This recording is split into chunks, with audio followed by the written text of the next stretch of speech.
This is my racing lawnmower, the MX-1. Over the last 20 episodes I was rebuilding it since it was completely ruined, and it's actually getting there. The last few touches I have here, a few things to install, but before that, let me just give you a 30-second rundown of what this mower is. It started life as a MTD B130, and I still have the original frame, seat, fuel tank, electronics, all the panels, hood and so on are all original. And then there is things from other lawnmowers, the wheels and the engine, that is from other lawnmowers. The engine was originally a 13 horsepower, 1-cylinder engine. Now it's a 2-cylinder engine with originally 20 horsepower. I think it's closer to 30 to 35 with all the changes I did. But let's get to the custom things I did. Obviously, custom paint job. I also widened the rear panel, so it's a little bit wider. The driveline is completely custom. On the front, I have a centrifugal clutch on the pulley, and on the rear, I have a complete custom rear pulley which goes over my T-drive, which I bought from a shop in England, which is specific for our racing lawnmowers. And I will say it works great. Custom brakes, custom axle, and the steering setup is also completely custom. It goes down here, then down.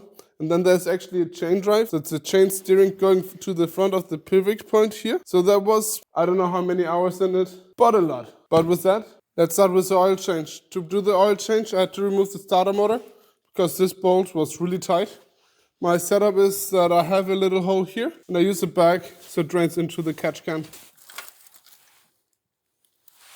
While the oil is draining, let's fix our underglow. This is our old LEDs. None of them work. Even if I use the remote, nothing happens. While it should look something like this. So this obviously works. I will install it. Now that I installed the underglow and it's working, it's time to refill the oil. I already put the starter motor back and put the oil plug back in. The oil I use is SAE 30. I filled up the oil. However, I'm just slightly low. I think I'm missing like 200 milliliters. So I have to get more oil, and I can first do that on Monday. So I'm not gonna start it anytime soon. I also want to install this electric cutoff switch, just in case, so I don't drain the battery. I'm just gonna install it directly to the battery and see how that feels. So battery on, and yeah, it works. You can also do this. Now you can see there's power. Cutting off, no power at all. I like it. And now let me show you something which is either genius or complete waste of money. I bought these cheap tire pressure gauges. So you have like a little thing like this. Then you have those. Those basically just screw on your tire. And then it's a little sensor telling the computer what kind of pressure you have. Since I like to make sure that my pressures are okay before I drive the machine, it's handy to have. But maybe it's just a complete waste. They're probably made for cars. Let's see if it even can recognize when I run half a bar and so on. I will take the old thing out. Gonna turn that one on. Then I put this little counter nut on first. I'm gonna take a sensor. This is front right. Great. Now I can turn the counter nut back. Yeah, this you can see that this one up here says 0.2 and it's the front right. Does it recognize it? Yeah. And it's the correct side. Let me do the other two and then show you how it works. I'm currently working on the settings a little bit and I found an issue for an application like this. It's obviously made for cars. However, the settings I have is PL and PH. Pressure low, pressure high. And the lowest pressure I can have is 0.6. Otherwise the alarm will go off. And 1.9 is the lowest upper limit. So the only downside to this is that it will flash because it's always in the alarm range. The one which says 0.2 is this one, and it actually feels lower, so I should probably give it a little bit more. So what do I think about it? Is it a waste of money? Kind of, but I like it, and I will keep it for now, even though the alarm feature doesn't work. But with that, what is missing? Not a lot actually. I need to mount those. Those are my new steering stops.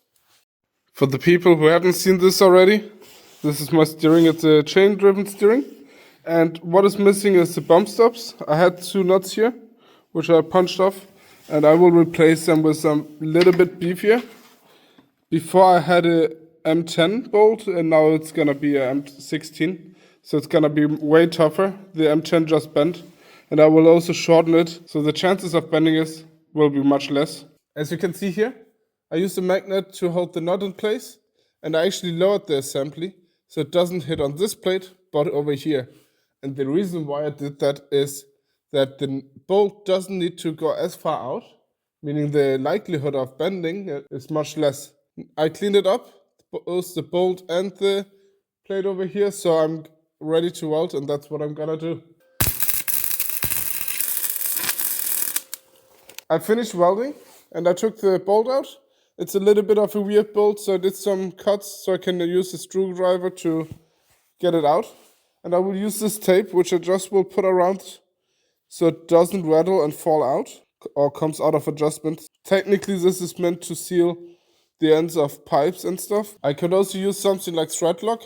However, you always need to apply this every time you put it, and you need to wait a little bit. So I'm gonna try this and see how it feels. The bolt is back in. I might still need to do some minor adjustments, but for now I will leave it as is and finish on putting it back together. But I will stop for now. It's getting quite late, so I will continue tomorrow.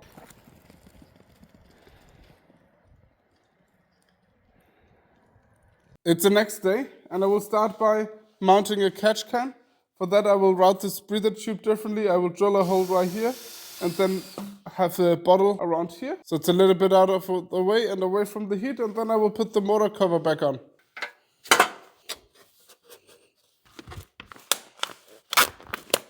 It's back together. One thing I want to do real quick is check the tire pressures. So I just have to hold this button. Actually, I can just hold it. And as you can see, this one, top right, this wheel here is a little flat. So let me just fill it up. Then I just press fill up. Ta-da! Now that the rebuild is finally done, I want to do 2 things. And that is drive it. But before that, I actually want to find out how much does it weigh. If you want to guess, write it in your comments now before you guess it. My guess is probably 180 kilos.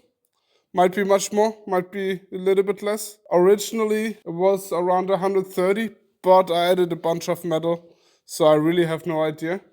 But let me just get the scales. The way I will do it, since I only have 2 scales, is I will lift with the rear and then the front and measure each wheel at a time. And then just write it down here. Then I can have the cross weight and all these kinds of stuff. But let's just get started and lift the rear. I placed both scales down. I'm gonna start them now. And now I will slowly let it drop. 43.95, 47.25. So left side is 44 kilos and right side 47. Kind of makes sense because I have a little bit more weight on that side. There's the brakes and some other stuff. But I didn't expect it to be 3 kilos. Let's slowly lower it down. By measuring all 4 wheels, I can not only calculate the total weight, which is 188.8 kilos, but I can also check for cross weight and front-rear bias. From left to right, there's a 100 gram difference, which is actually pretty good. And from rear to front, it's also quite close, but the cross weight is a little bit off. However, can I really trust those numbers? Not really, because I should measure when I sit on it, but I can't really do that because I need to jack it up. And just to clarify, this machine is not done. I know that. I want to just run it a bit more. And that's why right now I'm just saying, okay, this series is on a pause, figure out all the small issues, probably still record a little bit. And then when I actually have some interesting things to show, I might combine it and maybe focus on some of my other projects. The thing under the blanket over there, you have probably seen like 100 times, but you don't know what it is. So now there's only one thing left, and that's drive it.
And my phone is okay.